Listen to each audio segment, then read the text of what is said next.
La personalidad creadora de Abraham Maslow. Capítulo 13. Objetivos e implicaciones de la educación humanista. Aldous Huxley, poco antes de morir, estaba al borde de un enorme adelanto, al borde de la creación de una gran síntesis entre ciencia, religión y arte. Muchas de sus ideas están expuestas en su última novela, Island, que si bien no es muy importante como obra de arte, es muy emocionante como ensayo sobre lo que es capaz de llegar a ser el hombre. Las ideas más revolucionarias son las que pertenecen al campo de la educación, pues el sistema educativo en la utopía de Huxley apunta a objetivos radicalmente diferentes de los del sistema educativo de nuestra sociedad. Si observamos la educación en nuestra sociedad, descubrimos dos factores netamente diferentes. En primer lugar, nos encontramos con una abrumadora mayoría de maestros, directores, organizadores de estudios, inspectores de escuela, que se dedican a impartir el conocimiento que los niños necesitan para vivir en una sociedad industrializada. No son especialmente imaginativos o creativos, ni tampoco suelen preguntarse por qué enseñan lo que enseñan. Su principal preocupación es la eficacia, la implantación del mayor número de hechos en el mayor número posible de niños con un mínimo de tiempo, gasto y esfuerzo.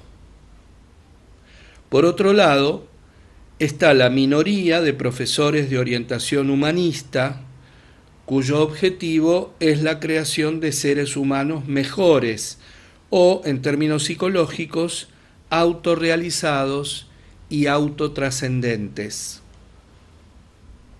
En clase, el objetivo tácito del aprendizaje es a menudo la recompensa que se obtiene al complacer al maestro.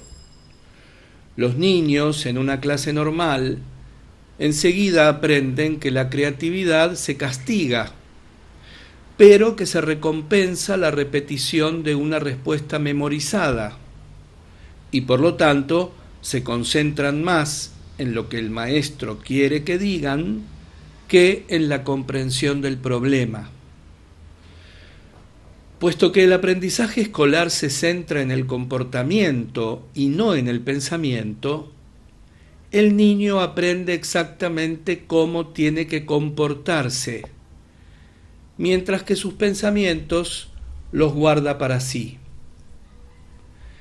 En realidad, el pensamiento suele ser hostil al aprendizaje extrínseco. Los efectos de la propaganda, el adoctrinamiento y los condicionamientos operativos desaparecen con el discernimiento. Tomemos la propaganda, por ejemplo. La mejor medicina contra ella es la verdad. Si a alguien le preocupa la propaganda subliminal y la investigación sobre la motivación, todo lo que necesita son los datos que demuestren que una marca determinada de pasta de dientes huele mal para volverse insensibles a toda la propaganda del mundo. Otro ejemplo del efecto destructivo de la verdad en el aprendizaje extrínseco. Una clase de psicología organizó una broma a su profesor que consistía en condicionarlo en secreto mientras les daba una clase sobre condicionamiento. El profesor, sin darse cuenta, empezó a asentir con la cabeza cada vez más a menudo y al final de la conferencia lo hacía continuamente. Pero tan pronto como los alumnos le dijeron lo que estaba haciendo, el profesor dejó de asentir con la cabeza y no volvió a hacerlo por más que la clase le sonriera. la verdad, hizo desaparecer el aprendizaje. A partir de esto, deberíamos preguntarnos hasta qué punto el aprendizaje escolar basado en la ignorancia no sucumbiría ante el discernimiento. Los estudiantes, claro está, están impregnados del aprendizaje extrínseco y reaccionan ante las calificaciones y exámenes como reaccionaban los chimpancés ante las fichas de póker. En una de las mejores universidades del país, un muchacho estaba sentado leyendo un libro y un amigo, al pasar, le preguntó por qué estaba leyendo ese libro que no era de lectura obligatoria. La única razón para leer un libro era la recompensa extrínseca que obtendría. En ese ambiente universitario de fichas de póker, la pregunta era lógica. La siguiente historia de Upton Sinclair ilustra la diferencia entre los aspectos extrínsecos y los intrínsecos de la educación universitaria. De joven, Sinclair se encontró con que no podía reunir el dinero necesario para pagar la matrícula de la universidad. Sin embargo, tras haber leído detenidamente el reglamento de la universidad, descubrió que si un estudiante suspendía una asignatura, no se la calificaban, pero estaba obligado a sustituirla por otra. La universidad no hacía pagar matrícula por esa segunda asignatura, razonando que ya la había pagado una vez. Sinclair se aprovechó de esa ventaja y consiguió una educación universitaria gratuita, suspendiendo deliberadamente todas las asignaturas. La expresión conseguir un título resume todos los males de la educación orientada extrínsecamente. El estudiante adquiere su título después de invertir cierto número de horas en la universidad. A esas horas, en los Estados Unidos, se las llama créditos. Todo conocimiento que se imparte en la universidad tiene su, entre comillas, valor monetario en créditos, con poca o ninguna distinción entre las diversas asignaturas. Un semestre de baloncesto, por ejemplo, vale tantos créditos como uno de filología francesa. Además, puesto que se considera que lo único que realmente tiene valor es el título final, abandonar la universidad antes de finalizar el último curso es una pérdida de tiempo para la sociedad y una pequeña tragedia para los padres. Todos hemos oído hablar de la madre que lamenta la locura de su hija que deja la universidad para casarse cuando estaba en el último año, porque así desperdicia, entre comillas, su educación. El valor de aprendizaje que puedan tener los 3 años pasados en la universidad no se tiene en cuenta. En la universidad ideal no habría créditos, calificaciones, títulos ni asignaturas obligatorias. Una persona podría aprender lo que quisiera. Un amigo mío y yo intentamos llevar este ideal a la práctica e iniciamos una serie de seminarios en la Brandeis University con el título de Seminarios de primer curso, Introducción a la vida intelectual. Anunciamos que en el curso no habría lecturas ni ejercicios obligatorios, ni tampoco calificaciones, y que todo lo que se tratara sería elegido por los propios estudiantes. También explicamos quiénes éramos, un profesor de psicología y un psiquiatra, confiando en que la descripción del seminario y de nuestros propios intereses indicarían a los estudiantes quiénes debían asistir y quiénes no. Los que asistieron lo hicieron por su propia voluntad y fueron responsables, al menos en parte, de sus éxitos y fracasos. En una clase típica sucede exactamente lo opuesto, es coercitiva. Las personas se ven obligadas a concurrir de un modo u otro. En la universidad ideal, la educación intrínseca estaría al alcance de todo el que quisiera, puesto que cualquiera puede aprender y mejorar.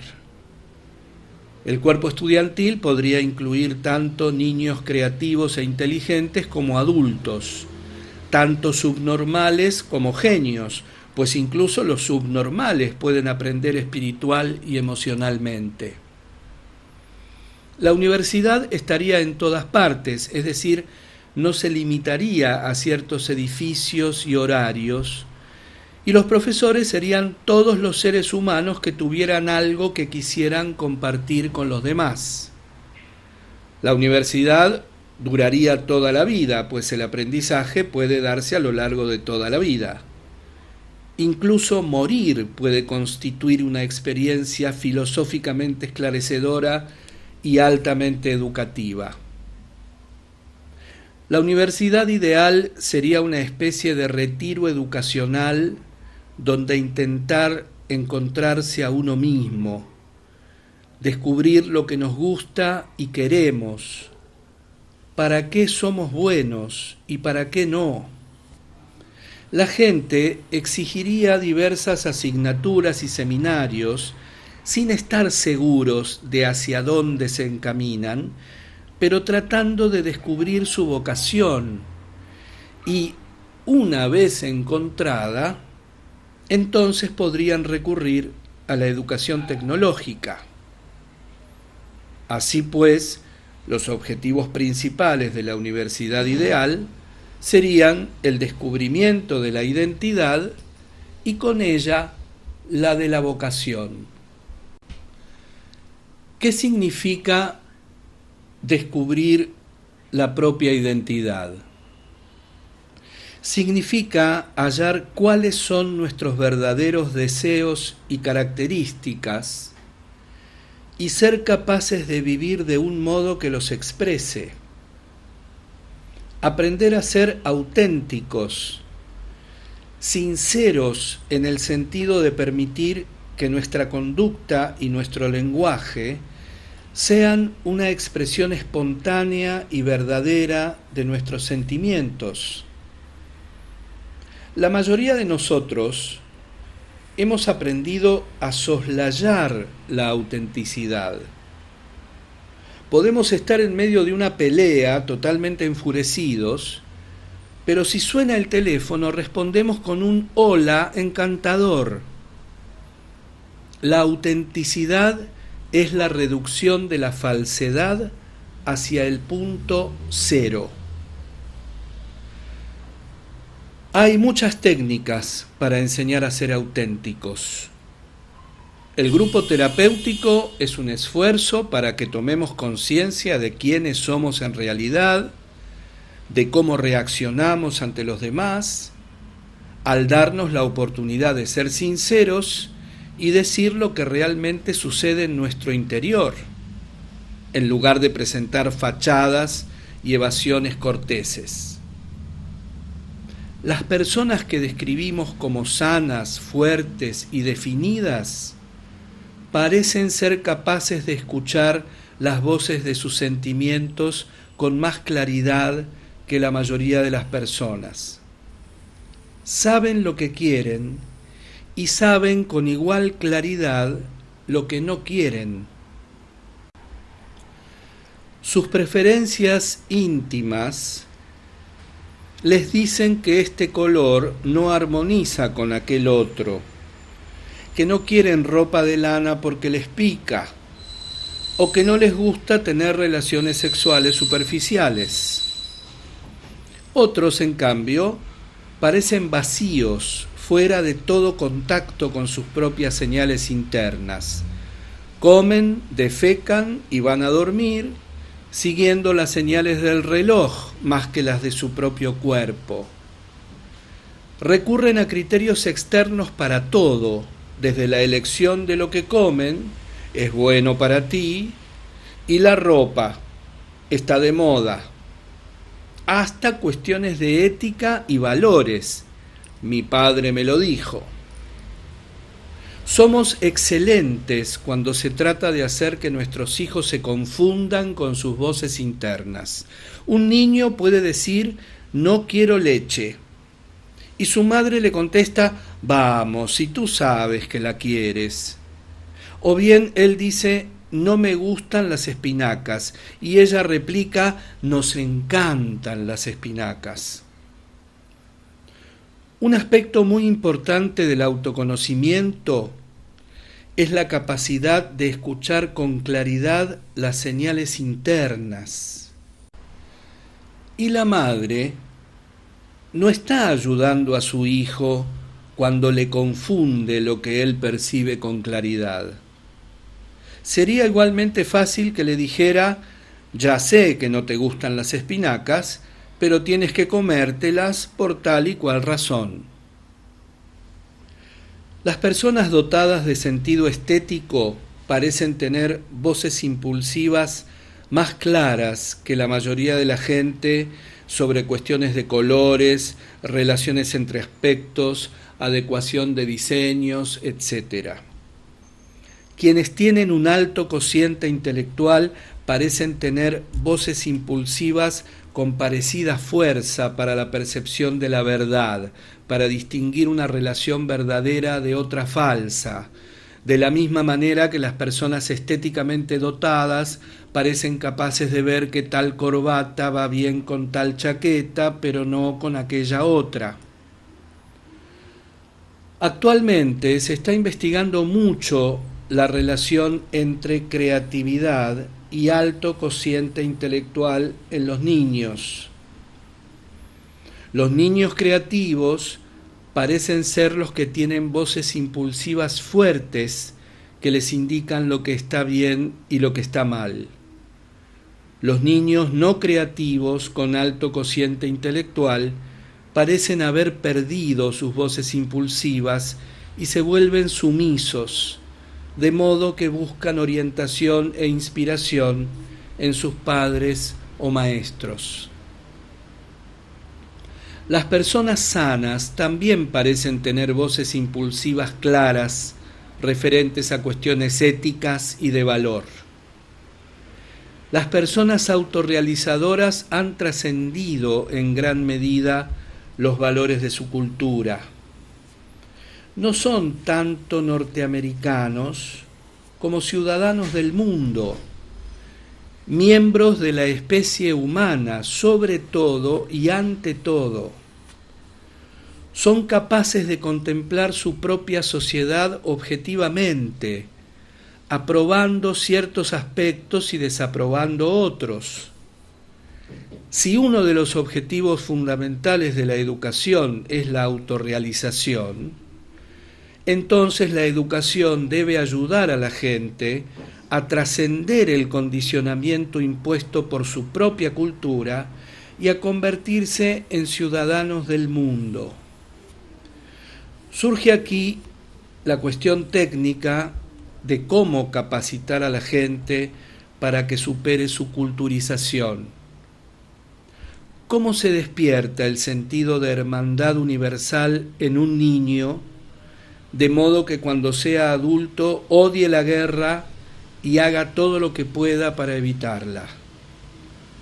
Las iglesias y escuelas dominicales han soslayado esta tarea y enseñan a los niños pintorescas historias bíblicas en su lugar. Otro de los objetivos que nuestras escuelas y maestros deberían perseguir es el descubrimiento de la vocación, del propio destino. Parte del aprendizaje de quiénes somos, parte de la capacidad para escuchar las propias voces internas, reside en el descubrimiento de lo que queremos hacer con nuestra vida. el descubrimiento de la propia identidad es casi sinónimo con el hallazgo de nuestra carrera, que nos revela el altar en el cual nos inmolaremos. Descubrir cuál es nuestra tarea en la vida es un poco como encontrar nuestra pareja. Es costumbre que los jóvenes tanteen el terreno, entre comillas, establezcan muchos contactos con las personas, tengan una o dos aventuras amorosas y quizá una seria experiencia prematrimonial antes de casarse. De este modo, descubren lo que les gusta o lo que no en los miembros del sexo opuesto. A medida que adquieren más conciencia de sus propias necesidades y deseos, que se conocen bastante mismos, llegarán con el tiempo a encontrar y reconocerse. A veces ocurre algo muy parecido cuando encontramos nuestra carrera. Nos sentimos a gusto en nuestro trabajo y de repente nos parece que 24 horas al día no son suficientes y nos lamentamos de lo corta que es la vida humana. En nuestras escuelas, sin embargo, muchos consejeros vocacionales no tienen ninguna noción de los posibles objetivos de la vida humana, ni siquiera de lo que es necesario para alcanzar un mínimo de felicidad. Esta clase de consejeros solo consideran la necesidad que la sociedad tiene de ingenieros aeronáuticos o dentistas. Ninguno dice jamás que si no somos felices en nuestro trabajo, habremos perdido uno de los medios más importantes para alcanzar la propia plenitud. En resumen, las escuelas deberían ayudar a los niños a mirar dentro de sí y a partir de este autoconocimiento derivar un conjunto de valores. Pero nadie enseña valores en nuestras escuelas. Lo que puede ser una secuela de las guerras religiosas que finalizaron con la separación entre la Iglesia y el Estado, y la consiguiente decisión de los gobernantes de que la discusión sobre valores era cuestión de la Iglesia, mientras que las escuelas laicas debían ocuparse de otros asuntos. Tal vez sea una suerte que nuestras escuelas, con su grave ausencia de una verdadera filosofía y de maestros adecuadamente preparados, no enseñen valores, como también lo es, y por los mismos motivos, que no enseñen educación sexual. Una concepción diferente del yo constituye una de las muchas consecuencias educativas generadas por la filosofía de la educación humanista.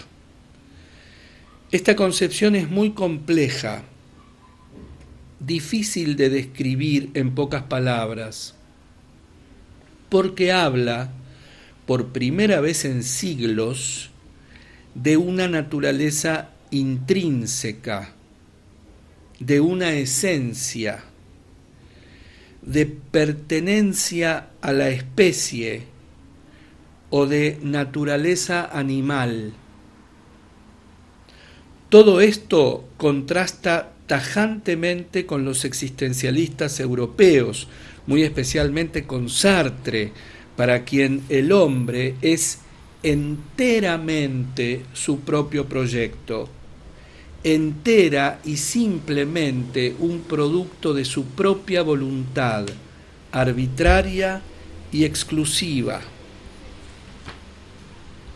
Para Sartre y todos aquellos sobre quienes influyó, el propio yo se convierte en una elección arbitraria, una sanción de la voluntad para hacer o hacer algo sin disponer de directrices que nos indiquen qué es mejor y qué peor, qué está bien y qué está mal. Al negar esencialmente la existencia de la biología, Sartre ha renunciado por completo a toda concepción absoluta de los valores, o por lo menos válida para toda la especie. Leo de nuevo porque acá hay un error de imprenta que me confundió. Al negar esencialmente la existencia de la biología, Sartre ha renunciado por completo a toda concepción absoluta de los valores, o por lo menos válida para toda la especie. Semejante concepción está muy próxima a convertir la neurosis obsesivo-compulsiva, en la que se encuentra lo que he denominado vacío experiencial o ausencia de voces impulsivas internas, en una filosofía de la vida. Los psicólogos humanistas y psiquiatras existenciales norteamericanos están mucho más cerca de los psicodinamistas que de Sartre. Experiencias clínicas les han llevado a concebir al ser humano como poseedor de una esencia, una naturaleza biológica o pertenencia a la especie. Es fácil interpretar la terapia de descubrimiento como una ayuda para que la persona descubra su identidad con mayúscula inicial, su yo real con mayúsculas iniciales, es decir, su propia biología subjetiva, que puede después actualizar, escoger, entre comillas, o utilizar para hacerse a sí mismo, entre comillas. El problema radica en que la especie humana es la única especie que tiene dificultades para serlo. Para un gato no representa ningún problema aparente ser gato. Le resulta fácil. No parece tener ningún complejo, ambivalencia ni conflicto, y no muestra el menor indicio de desear ser perro. Sus instintos son muy claros. Pero nosotros no tenemos esos instintos animales inequívocos. Nuestra esencia biológica, nuestros vestigios de instintos son débiles y sutiles y difíciles de contactar. El aprendizaje extrínseco es mucho más poderoso que nuestros impulsos más profundos. Es con respecto a los impulsos más profundos en la especie humana, allí donde los instintos casi han desaparecido, donde son sumamente débiles, sutiles y delicados, donde es necesario adentrarse para descubrirlos. Que hablo de biología introspectiva, de fenomenología biológica, dando a entender con ello que uno de los métodos necesarios en la búsqueda de la identidad, del yo, de la espontaneidad y naturalidad, consiste en cerrar los ojos, reducir el ruido, cortar los pensamientos, hacer de lado las ocupaciones y relajarse de forma taoísta y receptiva, tal como se hace en el diván del psicoanálisis. La técnica aquí es simplemente esperar a ver qué pasa, qué nos viene a la mente. Es lo que Freud denominó libre asociación. Dejar flotar la atención libremente en lugar de concentrarla en una tarea.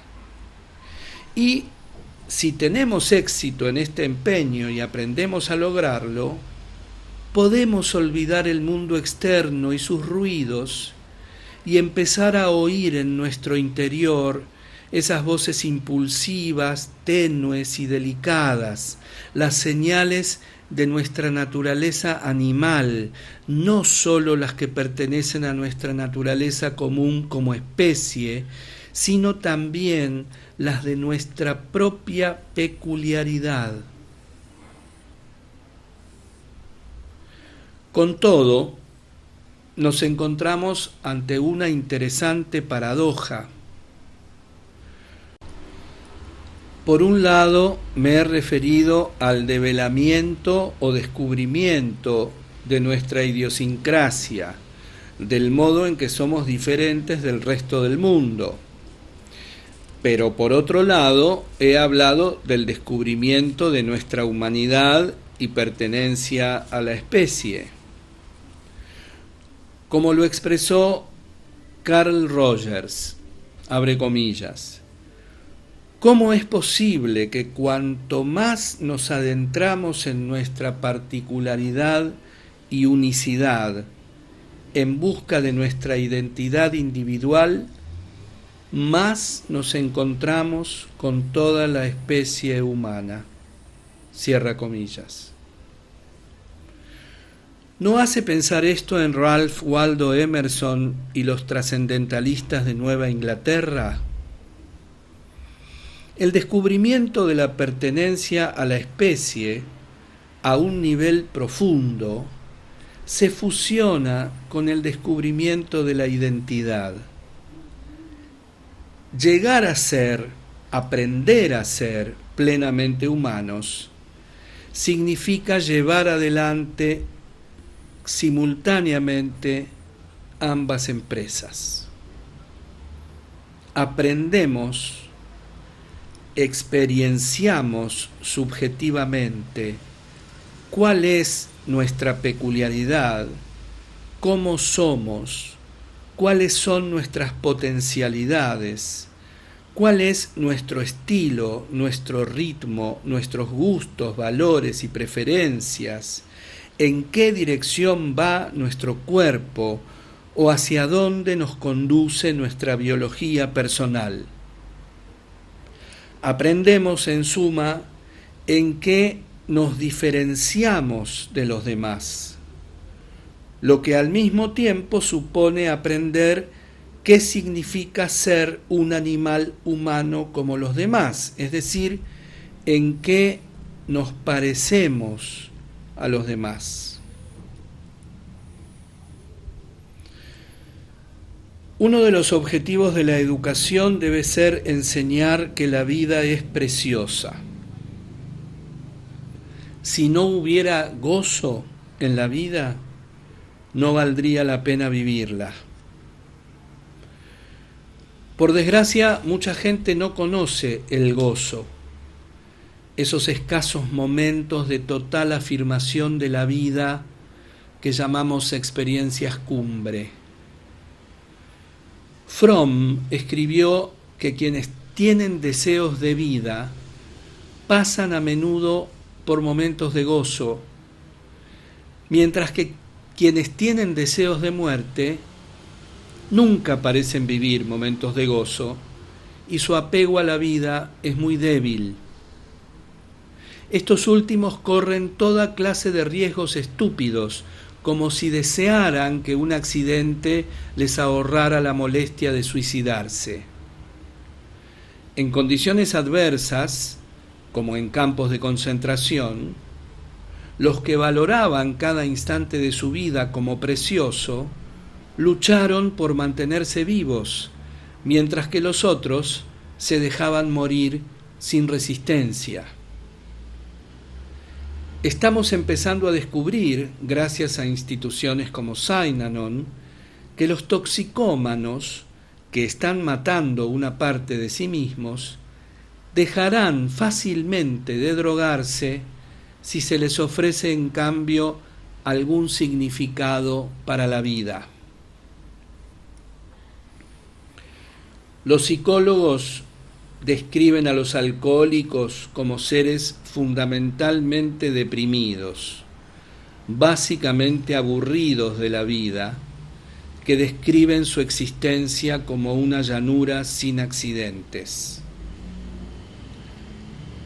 Colin Wilson, en su libro Introducción al Nuevo Existencialismo, señaló que la vida ha de tener un significado, ha de llenarse con momentos de gran intensidad que le den valor y hagan que merezca ser vivida.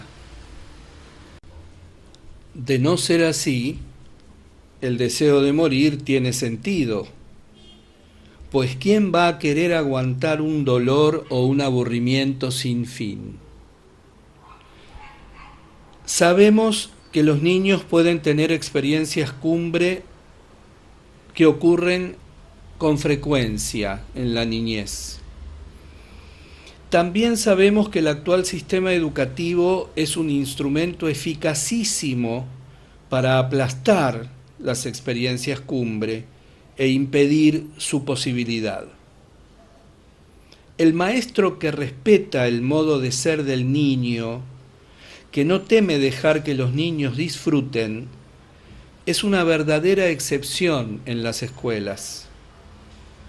Claro que con el modelo tradicional de 35 niños en una clase y un montón de asignaturas que dar en un tiempo determinado, el maestro se ve obligado a prestar más atención al orden y al silencio que a lograr que el aprendizaje resulte una experiencia gozosa. Además, la filosofía oficial de la educación y las escuelas normales parecen suponer implícitamente que es peligroso que un niño lo pase bien.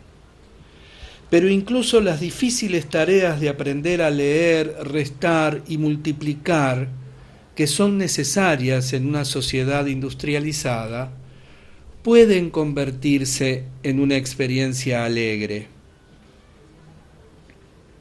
¿Qué pueden hacer las escuelas para contrarrestar el deseo de muerte en el parvulario, en el jardín de infantes, para reforzar el deseo de vida en el primer grado? Tal vez lo más importante que pueden hacer es ofrecer al niño un sentido de realización. Los niños obtienen gran satisfacción cuando ayudan a alguien menor o más débil que ellos a lograr algo. La creatividad del niño puede fomentarse evitando la rigidez organizativa. Puesto que los niños imitan las actitudes de los maestros, se alentará a estos para que se conviertan en personas alegres y autorrealizadoras. Los padres transmiten a sus hijos sus modelos de conducta deformados, pero si los del maestro son más sanos y fuertes, el niño imitará estos últimos. En primer lugar, al contrario del modelo actual de maestro como conferenciante, condicionador, reforzador y jefe, el maestro o asistente taoísta es más receptivo que intruso. Me contaron una vez que en el mundo del boxeo, cuando un joven se siente capaz y quiere ser un buen boxeador, va a un gimnasio, busca a un entrenador y le dice: quisiera ser un profesional y pertenecer a tu equipo, me gustaría que fueras mi entrenador. En ese mundo, lo que normalmente se hace es ponerle a prueba. El buen entrenador elegirá a uno de sus boxeadores profesionales y le dirá: llévale al ring, fuérzale, agótale, veamos lo que puede hacer, haz que dé de sí todo lo que pueda. Si resulta que el muchacho promete, si lo lleva en la sangre, entre comillas, entonces el buen entrenador lo admite y lo entrena para que sea un John Dawes mejor, si es así como se llama. Es decir, toma su estilo como punto de partida y sobre eso organiza lo demás. No empieza de cero, No le dice, olvídate de todo lo que has aprendido, hazlo de esta otra forma. Lo que equivale a decir, olvídate de la clase de cuerpo que tienes. O olvídate de aquello para lo que sirves. Lo que hace es aceptarlo y construir sobre sus talos y convertirlo en el mejor boxeador estilo John Dawes que sea posible. Tengo la fuerte impresión de que gran parte del mundo de la educación podría funcionar de ese modo. Si deseamos ser colaboradores, consejeros, maestros, guías o psicoterapeutas, lo que debemos hacer es aceptar a la persona y ayudarle a aprender qué clase de persona es ya. ¿Cuál es su estilo? ¿Cuáles son sus aptitudes? ¿Para qué sirve y para qué no? ¿Qué se puede fomentar? ¿Cuáles son sus cualidades básicas, sus buenas potencialidades? No recurriríamos a la amenaza, sino que crearíamos una atmósfera de aceptación de la naturaleza del niño, lo que reduce la ansiedad, el temor y las defensas al mínimo posible. Por encima de todo, nos interesaríamos por el niño, disfrutaríamos de su presencia, de su crecimiento y autorrealización.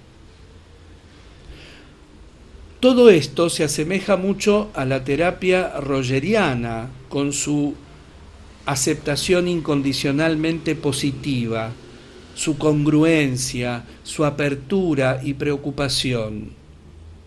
Y ciertamente ya hay pruebas de que todo esto ayuda al niño a manifestarse, entre comillas, le permite que se exprese y que actúe, que experimente e incluso que cometa errores, que se deje ver. Un feedback adecuado en esta situación, como en los grupos terapéuticos, los grupos de encuentro o el asesoramiento no directivo, ayuda después al niño a descubrir quién y qué es. Debemos aprender a apreciar las diabluras, entre comillas, de los niños en la escuela, su fascinación y absorción, su perpetuo maravillarse, su entusiasmo dionisíaco. Como mínimo, podemos valorar sus éxtasis más mitigados, sus intereses y aficiones, etc., pues pueden conducir a muchas cosas, especialmente a un trabajo aplicado, persistente, absorbente, fructífero y educativo.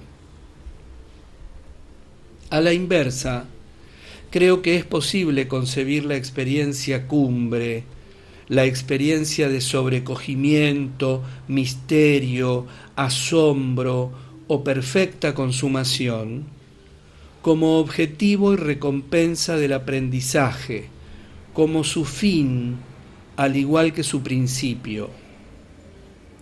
Si esto es verdad para los grandes historiadores, matemáticos, científicos, músicos, filósofos y demás, ¿por qué no hemos de dar máxima importancia a estos estudios como fuente de experiencias cumbre también para el niño?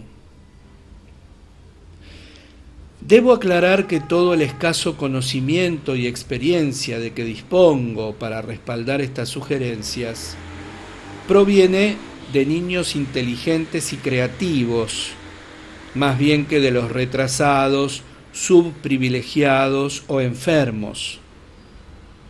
Con todo, también debo decir que mi experiencia con adultos poco prometedores en Synanon y en grupos terapéuticos, en la industria teoría Y, en centros educativos como Esalen, en el trabajo con sustancias psicodélicas como el de Grof, por no citar la labor con psicóticos al estilo de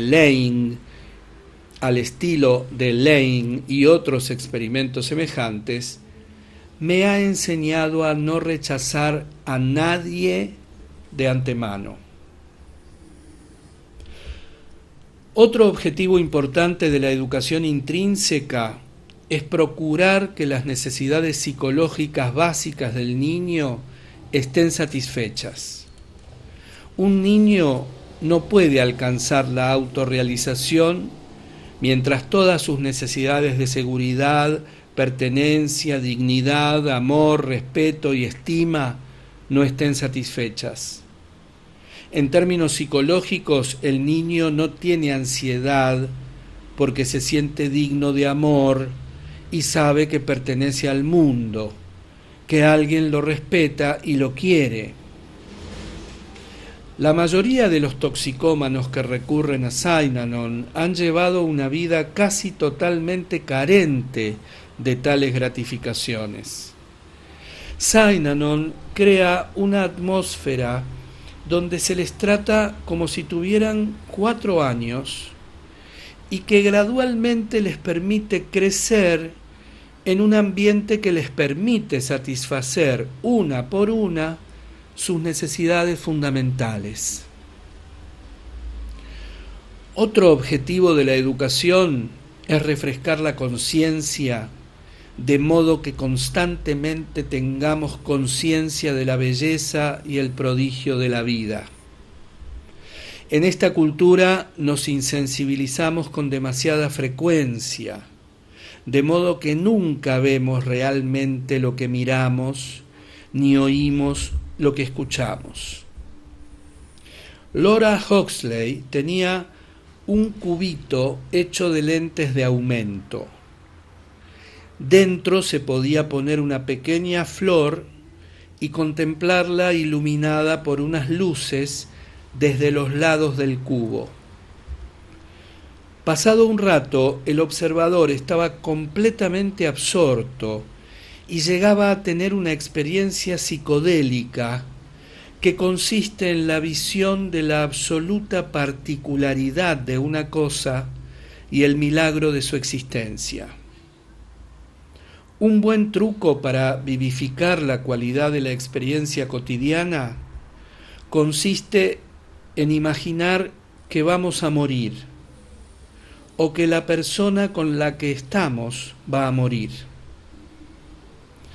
Si estamos realmente amenazados por la muerte, percibimos de distinto modo, prestamos más atención que la habitual.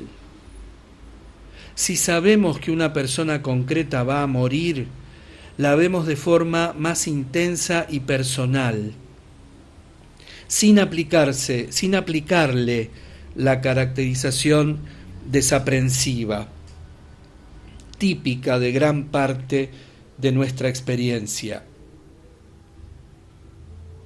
Hay que luchar contra los estereotipos, no permitirnos jamás acostumbrarnos a nada. En última instancia, el mejor modo de enseñar, sea matemática, historia o filosofía, es hacer que los estudiantes tomen conciencia de la belleza que esos temas encierran. Necesitamos enseñar a nuestros hijos la percepción unitiva, la experiencia zen de ser capaces de ver simultáneamente lo temporal y lo eterno, lo sagrado y lo profano, en el mismo objeto. Debemos aprender a controlar nuestros impulsos de nuevo. Los días en que Freud trataba a personas superinhibidas ya han pasado. Y hoy nos enfrentamos con el problema opuesto, el de expresar todo impulso inmediatamente.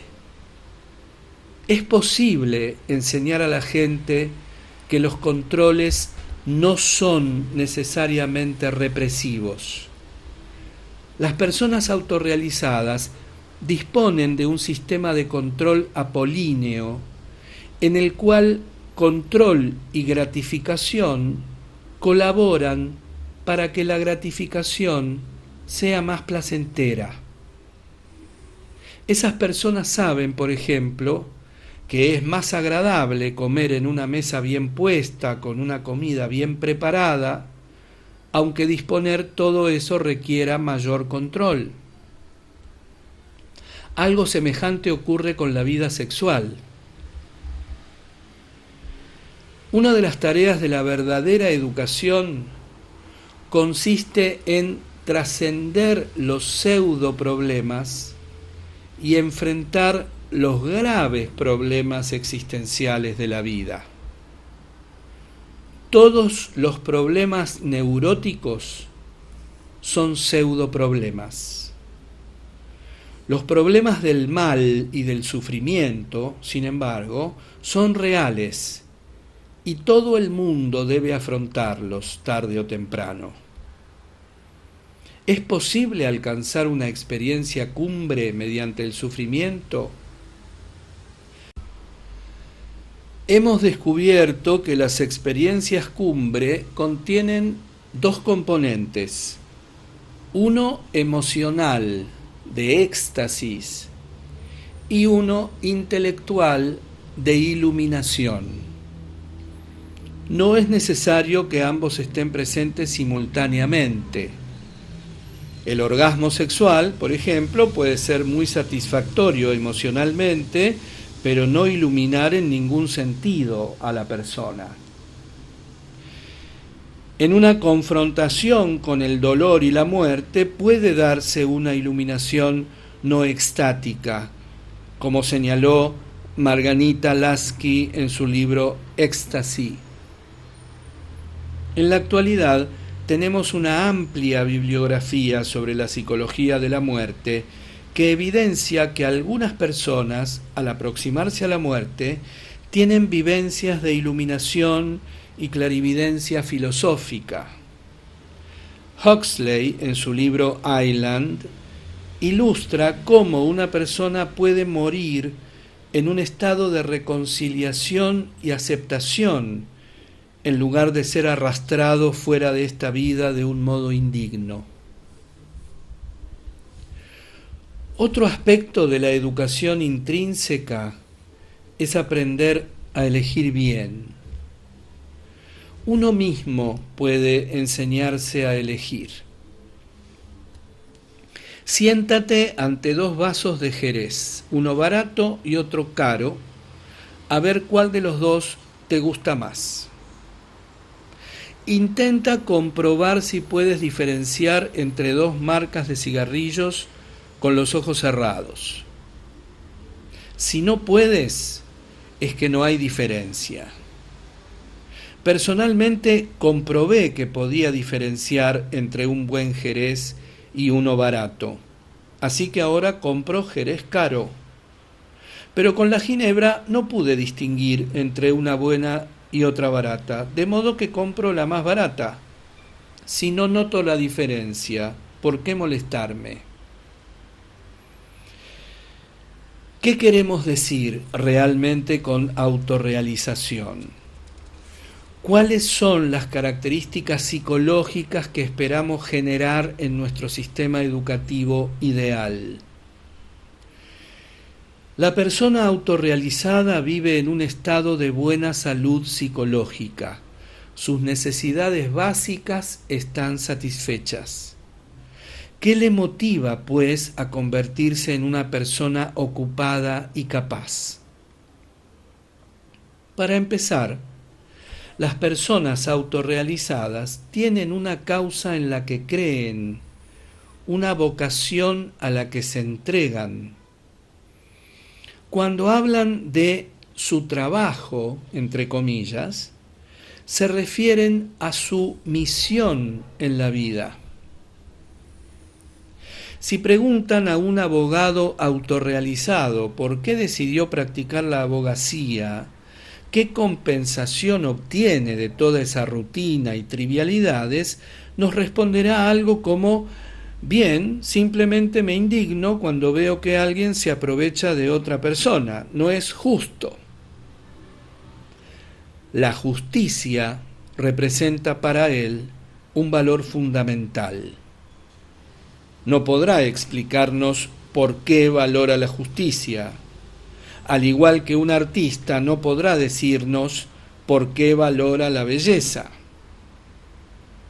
Dicho de otro modo, parece que las personas autorrealizadoras hacen lo que hacen por amor a los valores fundamentales y últimos, es decir, por amor a unos principios que parecen intrínsecamente valiosos. Protegen y aman esos valores, y si algo o alguien los amenaza, se alzarán en su defensa, indignados, llegando incluso al sacrificio propio. Para la persona autorrealizadora, esos valores no son abstractos, forman parte de su cuerpo tanto como sus huesos y arterias.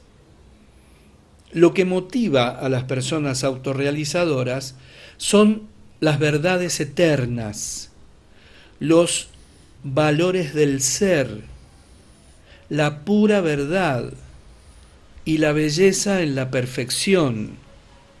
Van más allá de las polaridades y tratan de ver la unidad subyacente. Procuran integrarlo y ensancharlo todo.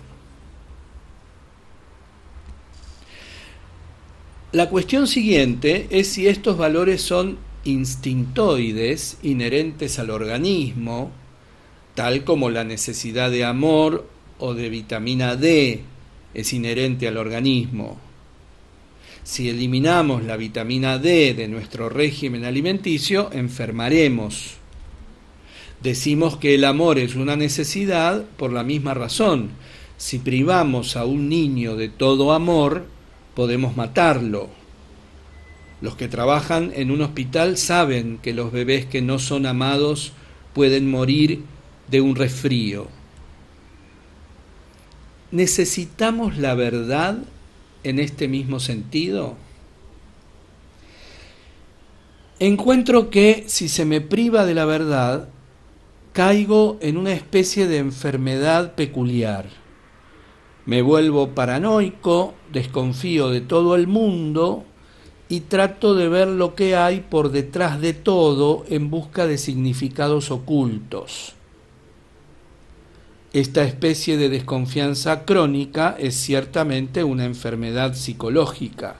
Así que yo diría que la privación de la verdad engendra una patología, una metapatología. Una metapatología es la enfermedad que resulta de verse privado de un valor del ser. La privación de la belleza puede causar enfermedad. Las personas muy sensibles estéticamente se deprimen y se sienten incómodas en un entorno feo.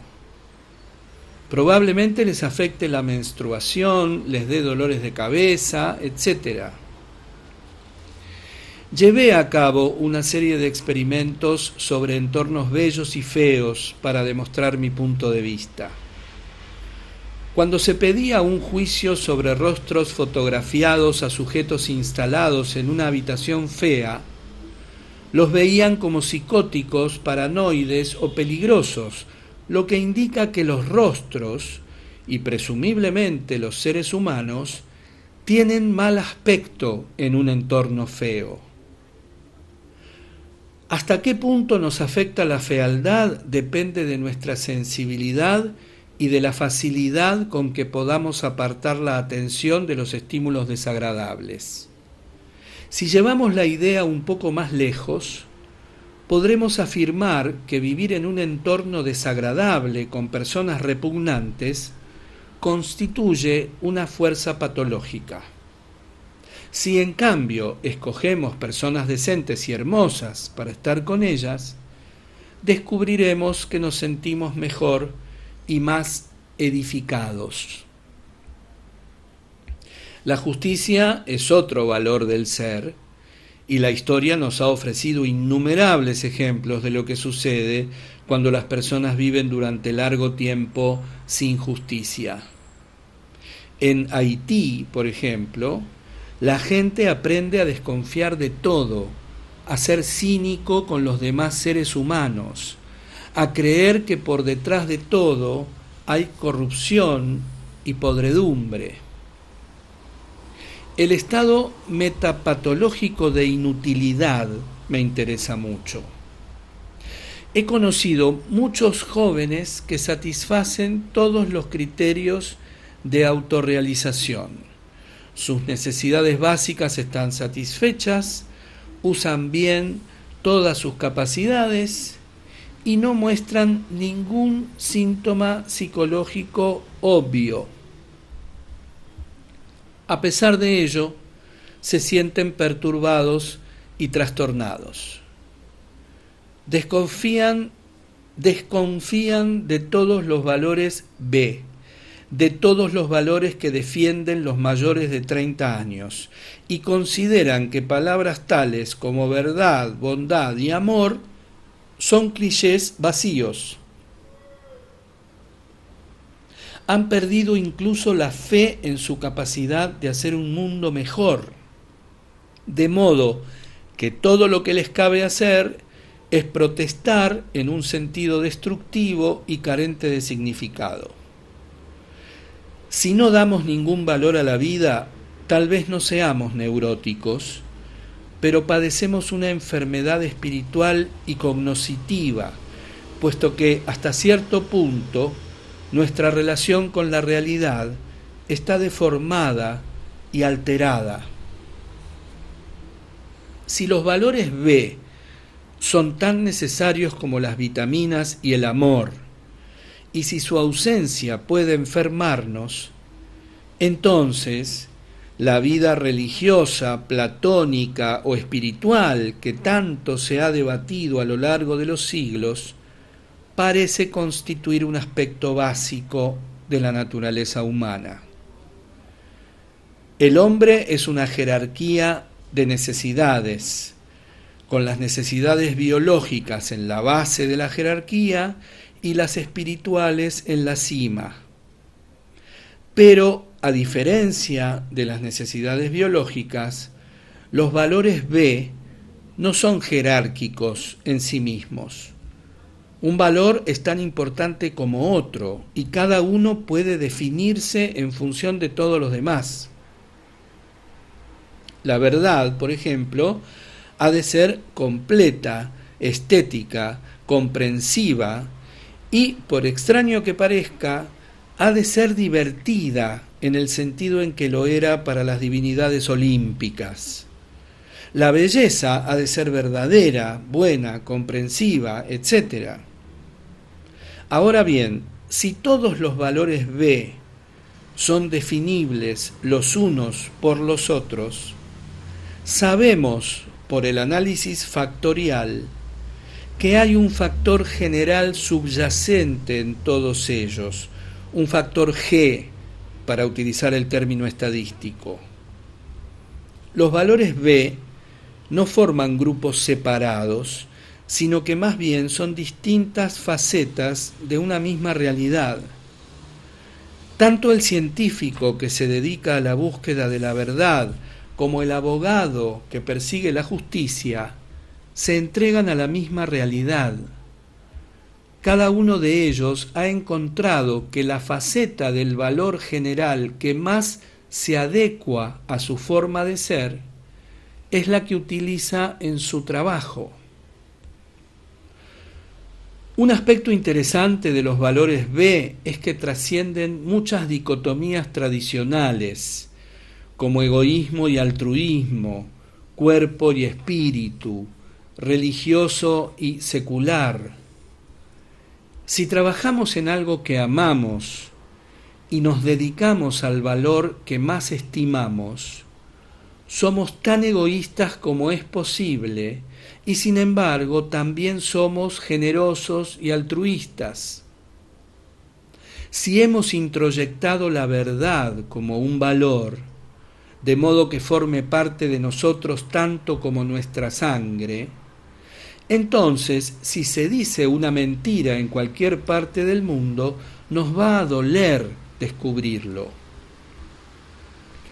Los propios límites en este sentido se extienden mucho más allá de nuestra esfera personal de intereses, hasta incluir el mundo entero. Si se comete una injusticia contra una persona en Bulgaria o China, también se la comete contra nosotros. Aunque jamás lleguemos a conocer a la persona afectada, sentiremos esa traición como propia. Considérese la dicotomía entre religioso y secular.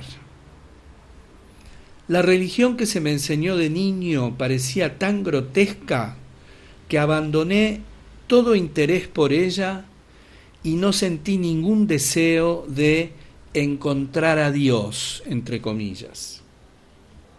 Pero mis amigos religiosos que han trascendido la ingenua visión de Dios con barba, hablan de Dios del mismo modo que yo hablo de los valores B. Las cuestiones que hoy los teólogos consideran decisivas son cuestiones tales como el significado del universo y si éste sigue o no un rumbo determinado. La búsqueda de la perfección, el descubrimiento de la adhesión a los valores, constituye la esencia de la tradición religiosa. Y muchos grupos religiosos están empezando a manifestar abiertamente que las prácticas religiosas externas, como no comer carne los viernes, carecen de importancia e incluso son perjudiciales, porque confunden a la gente respecto de lo que es en realidad la religión y están empezando una vez más a comprometerse con los valores B, tanto en teoría como en la práctica. Las personas que se comprometen y disfrutan con los valores B también gozan más con la satisfacción de sus necesidades básicas, porque las convierten en sagradas. Para los amantes que se ven el uno al otro en función de los valores B, no solo en función de la necesidad de satisfacción, la relación sexual se convierte en un ritual sagrado. Para vivir la vida espiritual no hay que sentarse sobre una columna durante 10 años. La capacidad de vivir en los valores B hace que de algún modo el cuerpo y todos sus apetitos sean sagrados.